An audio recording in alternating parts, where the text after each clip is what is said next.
आप सभी को जय हिंद। मेरे इस प्यारे YouTube चैनल पर स्वागत है। तो अब लगातार देख रहे हैं कि इस चैनल से जीके जीएस का सवाल दिया जाता है जो सभी परीक्षाओं के लिए महत्वपूर्ण है, खासकर बीपीएससी शिक्षक भर्ती, बिहार पुलिस, बिहार दरोगा, बिहार एसएससी, रेलवे, बैंकिंग और डिफेंस जैसे एग्जामों के लिए, या फिर जिस एग्जाम में जीके जीएस का सवाल बनता है उन तमाम परीक्षाओं के लिए उपयोगी होने वाला है आज का ये सीरीज। और साथ में इस वीडियो के अगर इस चैनल के वीडियो सेक्शन में जाएगा तो वहां पे टाइप वाइज और पार्ट वाइज जो है वीडियो डाला गया है, पार्ट 1, पार्ट 2, पार्ट 3 कर ऐसे, और वो सभी जो है बिहार पुलिस एग्जाम के लिए वो सेट काफी महत्वपूर्ण और उपयोगी आपके एग्जाम के लिए होने वाला है। तो चलिए आपकी समय की बर्बादी न करते हुए हम सीधे सवाल से शुरुआत करते हैं। सबसे पहला सवाल आपका यही कहता है कि भारतीय राष्ट्रीय कैलेंडर कब लागू किया गया था। तब भारतीय राष्ट्रीय कैलेंडर जो है ये शक समवत पर आधारित है। किस पर आधारित होता है? शक समवत पर आधारित होता है।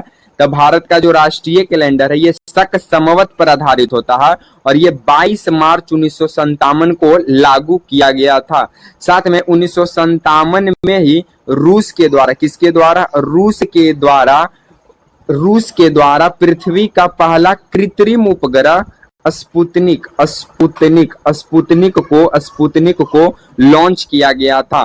तो 1997 में ही रूस के द्वारा पृथ्वी का पहला कृत्रिम उपग्रह स्पुतनिक को लॉन्च किया गया था। और भारत का जो राष्ट्रीय कैलेंडर है ये शक समवत पर आधारित होता है और ये लागू होता है 22 मार्च 1957 को। और 1957 में ही प्लासी का युद्ध हुआ था। 1957 में ही किसका युद्ध हुआ था? प्लासी का युद्ध हुआ था। चलिए हम लोग आगे देख लेते हैं। आगे बोलता है कि शुंग वंश के संस्थापक कौन थे। तो शुंग वंश के संस्थापक जो थे वो थे पुष्यमित्र शुंग थे शुंग वंश के संस्थापक। लेकिन शुंग वंश के अंतिम शासक कौन था? तो शुंग वंश के अंतिम शासक था देवभूति। कौन था? देवभूति था। ये देवभूति जो था ये अंतिम शासक था। कैसा शासक था? अंतिम शासक था। किसका था? तो शुंग वंश के अंतिम शासक देवभूति था। और देवभूति का जो मंत्री था उसका नाम है वासुदेव कन्नव नाम था। ये वासुदेव कन्नव क्या देखा कि देवभूति बहुत ही कमजोर शासक था, क्योंकि देवभूति के ये मंत्री था वासुदेव कन्नव। तो मंत्री को तो मालूम ही होता है कि हमारा राजा कैसा होगा। तो वासुदेव कन्नव को पता चल गया कि जो देवभूति है बहुत ही कमजोर राजा है। तो वासुदेव कन्नव ने ही, ये देवभूति का मंत्री होते हुए भी वासुदेव कन्नव ने देवभूति को हत्या कर कन्नव वंश की स्थापना किया। तो कन्नव वंश के संस्थापक कौन हो गए? तो वासुदेव कन्नव हो गए। शुंग वंश के अंतिम शासक देवभूति को कौन मारा? तो उसी का मंत्री वासुदेव। और वासुदेव मारकर क्या कर दिया? कन्नव वंश की स्थापना कर दिया। और शुंग वंश के अंतिम ये संस्थापक कौन थे? तो पुष्यमित्र शुंग थे। चलिए हम लोग आगे देख लेते हैं सवालों को। आगे का सवाल बोलता है कि रबड़ के उत्पादन में अग्रणी देश है। तो रबड़ के उत्पादन में भारत का अग्रणी राज्य जो है वो है केरल और देश में है थाईलैंड। तो रबड़ के उत्पादन में अग्रणी देश कौन है? थाईलैंड है। और रबड़ के सर्वाधिक उत्पादन में भारत का कौन सा राज्य है? केरल है। साथ में केरल जो है यहाँ पे लैटेराइट मृदा पाया जाता है। लैटेराइट मृदा का भारत में सर्वाधिक विस्तार वो केरल में ही देखने को मिलता है। केरल में कौन सा? वेबनाड झील है। वेबनाड झील कहाँ है? तो वेबनाड झील है केरल में। पेरियार झील भी कहाँ है? तो पेरियार झील भी है केरल में। तो आपको इतना चीज यहाँ से याद रखना पड़ेगा। चलिए हम लोग आगे सवालों को देख लेते हैं। आगे का सवाल क्या बोलता है? आगे का सवाल हमारा क्या बोलता है कि भारत का एकमात्र राज्य कौन सा जो केसर का उत्पादन करता है। तो भारत का एकमात्र राज्य जो केसर का उत्पादन करता है वो है जम्मू एंड कश्मीर। साथ में जम्मू एंड कश्मीर में डल झील है। आपका जम्मू एंड कश्मीर किस झील के किनारे स्थित है? तो जम्मू एंड कश्मीर जो है ये डल झील के किनारे स्थित है। साथ में जो जम्मू एंड कश्मीर है यहाँ पे शेषनाग नागिन झील, तो इस तरह की जो नागिन वाली झील है वो सभी कहाँ है? जम्मू कश्मीर में है। और जम्मू कश्मीर जो है वो डल झील के किनारे स्थित है। चलिए हम लोग आगे सवालों को देख लेते हैं। आगे का हमारा सवाल क्या बोलता है कि भारत के राष्ट्रीय गान के गाने का निर्धारण समय कितना है? तो भारत के जो राष्ट्रीय गान है जन गण मन, जन गण मन, जन गण मन, जन गण मन, इसको गाने में 52 सेकंड लगता है। कितना सेकंड लगता है? 52 सेकंड लगता है। और जन गण मन को लिखने का काम किए थे रविंद्रनाथ टैगोर। कौन किए थे? रविंद्रनाथ टैगोर के ये लिखने का काम किए थे। और जन गण मन को यानी भारत का राष्ट्रीय गान को सबसे पहले 27 दिसंबर 1911 को कोलकाता अधिवेशन में, कलकत्ता अधिवेशन में गाया गया था। तो पूछेगा भारतीय राष्ट्रीय गान को सबसे पहले भारत के राष्ट्रीय गान को लिखने का काम कौन किया? रविंद्रनाथ टैगोर। और बांग्लादेश का भी जो राष्ट्रीय गान है अमार सोनार बांग्ला, उसको भी लिखने का काम कौन किए थे? रविंद्रनाथ टैगोर। उसके बाद पूछेगा कि भारतीय राष्ट्रीय गान का निर्धारण समय कितना है? तब 52 सेकेंड है। उसके बाद पूछेगा कि भारतीय राष्ट्रीय गान को सबसे पहले कब गाया गया? तो 27 दिसंबर 1911 को कोलकाता अधिवेशन में गाया गया था।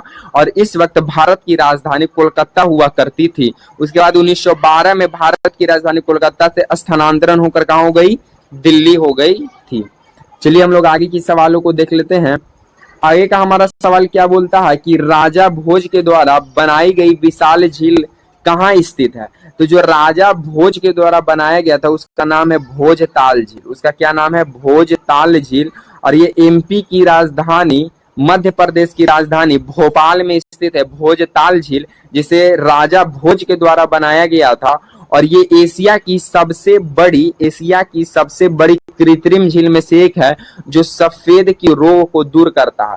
इसका राजा जो है, इसी में नहाकर राजा अपने सफेद रोग को जो हो गया था, इनको व्हाइट जो रोग हो गया था उसको दूर करने का काम किए थे। तो राजा भोज के द्वारा बनाया गया झील का नाम है भोजताल झील। और ये मध्य प्रदेश की राजधानी भोपाल में स्थित है। और ये एशिया का सबसे बड़ा कृत्रिम झील हुआ करता था उस समय, जिस समय इनको रोग हो गया था व्हाइट वाला। चलिए हम लोग आगे की सवालों को देख लेते हैं। आगे का सवाल बोलता है कि मोहम्मद गौरी कहाँ का शासक था? तो मोहम्मद गौरी जो था, ये मोहम्मद गौरी अफगानिस्तान का शासक था। अफगानिस्तान का शासक था। और अफगानिस्तान में एक जगह पड़ता है गजनी, ये वहां का शासक हुआ करता था। तो मोहम्मद गौरी कहाँ का शासक था? तो मोहम्मद गौरी ऐसे अफगानिस्तान का शासक हुआ करता था, लेकिन अफगानिस्तान में भी अफगानिस्तान जो है ये अफगानिस्तान का हुआ करता था। अफगानिस्तान में एक जगह है जिसका नाम है गजनी, ये मुख्य रूप से फिर वहां गजनी का ये शासक हुआ करता था। और मोहम्मद गौरी का जो प्रिय गुलाम था, प्रिय गुलाम, उसका नाम है कुतुबुद्दीन ऐबक नाम था। और कुतुबुद्दीन ऐबक ने ही मोहम्मद गौरी साम्राज्य को आगे ले जाने का काम किया। और दिल्ली में गुलाम वंश की स्थापना करने वाला पहला शासक कुतुबुद्दीन ऐबक बनता है, जिस पे पहला मुस्लिम लोगों का शासन दिल्ली पर किया जाता है गुलाम वंशों के द्वारा। तो गुलाम वंश के संस्थापक कौन है? कुतुबुद्दीन ऐबक। कुतुबुद्दीन ऐबक किसका प्रिय गुलाम हुआ करता था? तो मोहम्मद गौरी का। मोहम्मद गौरी कहाँ का शासक थी? तो गजनी कहाँ पड़ता? अफगानिस्तान में। कुतुबुद्दीन ऐबक का दामाद का क्या नाम था? तो इल्तुतमिश था। और इल्तुतमिश का बेटी का नाम था रजिया सुल्तान। क्या नाम था? रजिया सुल्तान, जो कि भारत की पहली महिला मुस्लिम शासिका बनती है। कौन? रजिया सुल्तान। चलिए हम लोग आगे के सवालों को देख लेते हैं। आगे का सवाल बोलता है क्या कि बंगाल का प्राचीन नाम क्या था? तो बंगाल का प्राचीन नाम कलिंग हुआ करता था। क्या नाम है? कलिंग हुआ करता था, साथ में गौड़ भी नाम था। तो बंगाल का प्राचीन नाम कलिंग और गौड़ हुआ करता था। उसके बाद बंगाल विभाजन 1905 में होता है करजन के समय। किसके समय? करजन के समय। तो पूछेगा बंगाल विभाजन कब हुआ? तो बंगाल विभाजन 1905 में करजन के समय हुआ। लेकिन बंगाल विभाजन को रद्द कौन किया? तो बंगाल विभाजन को रद्द 1911 में लॉर्ड हार्डिंग द्वितीय के द्वारा किया गया था। तो आपको इतना सवाल यहां से याद रखना पड़ेगा ही पड़ेगा। चलिए हम लोग नेक्स्ट सवालों को देख लेते हैं। आगे का सवाल बोलता है कि जिप्सम के उत्पादन में अग्रणी राज्य कौन सा है? राजस्थान है। इसीलिए राजस्थान को संगमरमर या फिर मार्बल्स नगरी का भी नाम से जाना जाता है। राजस्थान को मार्बल नगरी, क्योंकि जिप्सम के ही द्वारा मार्बल यानी संगमरमर का निर्माण किया जाता है। और जिप्सम का रासायनिक सूत्र होता है CaSO4 into 2H2O। जिप्सम का रासायनिक सूत्र क्या है? Calcium sulphate hydro. जिप्सम का रासायनिक सूत्र CaSO4 इंटू 2H2O है। और इसका जिप्सम का सर्वाधिक उत्पादन भारत का राजस्थान राज्य करता है। और भारत का कौन सा राज्य कोयला का उत्पादन सर्वाधिक करता है? तो कोयला का करता है झारखंड नंबर 1 पे है, और दूसरा नंबर पे है छत्तीसगढ़। और भारत का जो कोडरमा राज्य है, इसके अंदर एक जिला पड़ता, ये झारखंड जिला है। जिला झारखंड राज्य के अंदर, भारत का जो एक राज्य है झारखंड, इसके अंदर कोडरमा जिला पड़ता है। मिस्टेक हो गया। तो भारत के जो राज्य है झारखंड, इसके अंदर कोडरमा जिला है। ये कोडरमा जिला जो है अभ्रक के उत्पादन में अग्रणी राज्य माना जाता है। चलिए हम लोग नेक्स्ट सवालों को देख लेते हैं। नेक्स्ट सवाल हमारा क्या कहता है कि पीत स्रावित होता है। तो देखिए, पीत को बोलते हैं बाइल। तो पीत जहां जमा होता है, पीत जहां जमा होता है वो होता है पित्ताशय में। कहाँ होता है? पित्ताशय। तो पीत कहाँ जमा होता है? तो पीत जहां जमा होता है उसे कहते हैं पित्ताशय। और पीत जहां से निकलता है उसे कहते हैं यकृत। तो पीत कहाँ से निकलता है? यकृत से निकलता है। और पीत जमा कहाँ होता है? तो पित्ताशय में जमा होता है। पीत का काम क्या है? तो पीत का काम है फैट का तोड़ना, यानी वसा का तोड़ने का काम कौन करता है? तो पीत करता है। फैट यानी वसा का तोड़ने का काम कौन करता है? पीत करता है। पीत कहाँ से निकलता है? तो यकृत यानी लीवर से निकलता है। और यकृत शरीर की सबसे बड़ी ग्रंथि मानी जाती है। तो शरीर की सबसे बड़ी ग्रंथि कौन सी है? तो यकृत है, यानी जिसे लीवर भी बोला जाता है। चलिए हम लोग आगे की। और यकृत में सबसे ज्यादा सेल डिवीजन करने की क्षमता होती है, यानी पुनः ठीक करने की क्षमता इसके अंदर होती है। चलिए हम लोग नेक्स्ट सवालों को देख लेते हैं। नेक्स्ट सवाल क्या बोलता है कि एक एथलीट को त्वरित ऊर्जा यानी तुरंत ऊर्जा प्राप्त करने के लिए क्या दिया जाता है? तो किसी भी प्लेयर को तुरंत, या किसी भी वस्तु को, या किसी भी आदमी को अगर तुरंत ऊर्जा चाहिए तो उसको ग्लूकोज देना चाहिए। लेकिन एक एथलीट को त्वरित ऊर्जा देने के लिए, एक अच्छा सा ऊर्जा देने के लिए उसको कार्बोहाइड्रेट चाहिए। और कार्बोहाइड्रेट का मुख्य स्रोत चावल गेहूं माना जाता है। सबसे ज्यादा चावल, उसके बाद गेहूं माना जाता है। तो कार्बोहाइड्रेट का सबसे अच्छा स्रोत कौन सा है? चावल है। चलिए हम लोग आगे बढ़ जाते हैं। आगे का सवाल क्या बोलता है कि भारत सबसे ज्यादा निर्यात क्या करता है? तो भारत सबसे ज्यादा चाय का निर्यात करता है। और चाय का सर्वाधिक उत्पादन असम राज्य करता है। कौन सा राज्य करता है? असम करता है। चाय के लिए उपयुक्त मिट्टी लैटेराइट मृदा होती है। लैटेराइट मृदा मानी जाती है। तो चाय के लिए कौन सी मिट्टी उपयुक्त मानी जाती है? लैटेराइट। और उसके बाद ये कॉफी के लिए भी कौन सी मिट्टी उपयुक्त मानी जाती है? लैटेराइट। और कॉफी का सर्वाधिक उत्पादन कर्नाटक राज्य करता है। कौन सा राज्य करता है? कर्नाटक राज्य करता है। चलिए हम लोग आगे की और सवालों को हम लोग देख लेते हैं। आगे का और क्या सवाल बोलता है कि भारत का एंटी टैंक मिसाइल है। तो भारत का एंटी टैंक मिसाइल नाग है। भारत का एंटी टैंक मिसाइल क्या है? नाग है। इसे बाद में किसके साथ प्रयोग किया जा सकता है? इसका आंसर आप लोग कमेंट बॉक्स में कमेंट कीजिएगा। और भारत का एंटी टैंक मिसाइल कौन सा है? नाग है। ठीक है। डीगो गार्सिया किस महासागर द्वीप में है? तो ये हिंद महासागर में है। और ये भारत के दक्षिण में स्थित है। भारत के दक्षिण में स्थित कौन सा है? हिंद महासागर। तो भारत के दक्षिण में स्थित कौन सा है? हिंद महासागर। और इसी में डीगो गार्सिया महासागर द्वीप। ठीक है। चलिए हम लोग आगे की सवालों को देख लेते हैं। आगे का सवाल क्या बोलता है कि कावेरी जल विवाद किन राज्यों से संबंधित है? तो कावेरी जल विवाद जो है, ये जल विवाद किसको कहते थे? जल एक जल का स्रोत है, उसके फायदा बहुत सारे नदियां ले रही हैं, इसी के चलते जल विवाद हो जाता है। तब कावेरी जल विवाद जो है वो 4 राज्यों से संबंधित है। तो कावेरी जल विवाद किन किन राज्यों से है? तो पहला है तमिलनाडु, उसके बाद है कर्नाटक, उसके बाद है केरल, उसके बाद है पुदुचेरी, उसके बाद है पुदुचेरी। तो कावेरी जल विवाद तमिलनाडु, केरल, कर्नाटक और पुदुचेरी जैसे राज्यों से संबंध रखता है। कौन? कावेरी जल विवाद। चलिए हम लोग आगे की सवालों को देख लेते हैं। आगे का सवाल क्या बोलता है कि किस देश का राष्ट्रीय ध्वज सबसे पुराना है? तो वो है मिस्र। मिस्र देश का जो राष्ट्रीय ध्वज वो सबसे पुराना है। और मिस्र का ही देन नील नदी को माना जाता है। तो नील नदी किसका देन है? तो नील नदी मिस्र का देन माना जाता है। और नील नदी दुनिया का सबसे लंबा नदी मानी जाती है। तो नील नदी किसकी देन मानी जाती है? मिस्र नदी को। तो नील नदी जो है मिस्र देश की देन मानी जाती है।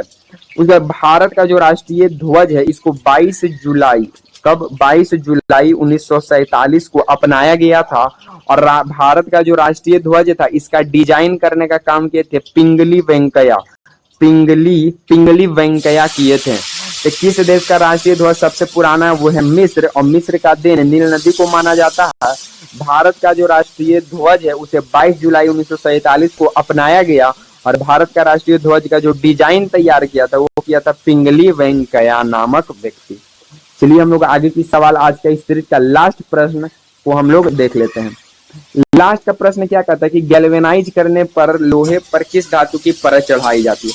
सबसे पहले ये समझ जाए कि गैल्वेनाइज या गैल्वेनाइजेशन किसको कहते हैं। तो लोहे को जंग से बचाने के लिए, लोहे को किससे बचाने के लिए, जंग से। तो लोहे को जंग से बचाने के लिए हम लोग लोहे को जंग से बचाने के लिए इस पर जिंक की परत चढ़ा देते हैं। किसकी परत, जिंक की परत चढ़ा देते हैं।